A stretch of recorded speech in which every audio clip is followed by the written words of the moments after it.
ನಾನು ತಿರುಪತಿಗೆ ಹೋಗ್ಬೇಕಂತ ತುಂಬ ವರ್ಷಗಳಿಂದ ಕನಸಿತ್ತು. ಫೈನಲಿ ಬೆಂಗಳೂರಿಂದ ಫ್ಯಾಮಿಲಿ ಜೊತೆ ತಿರುಪತಿಗೆ ಹೋದೆ.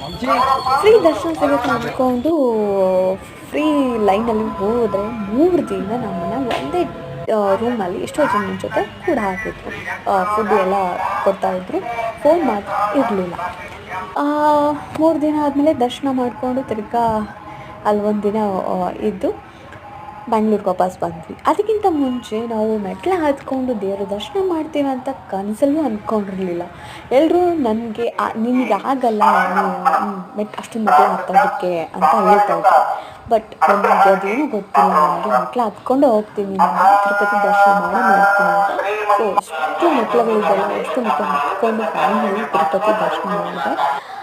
ಅದ್ರ ಮಧ್ಯೆ ಆಂಜನೇಯ ಟೆಂಪಲ್, ಪವರ್‌ಫುಲ್ ಟೆಂಪಲ್ ಕಾಣಿಸ್ತು. ಒಂದು ಒಳ್ಳೆ ಪಾಸಿಟಿವ್ ಎನರ್ಜಿ ಅಂತಲೇ ಹೇಳ್ಬೋದು.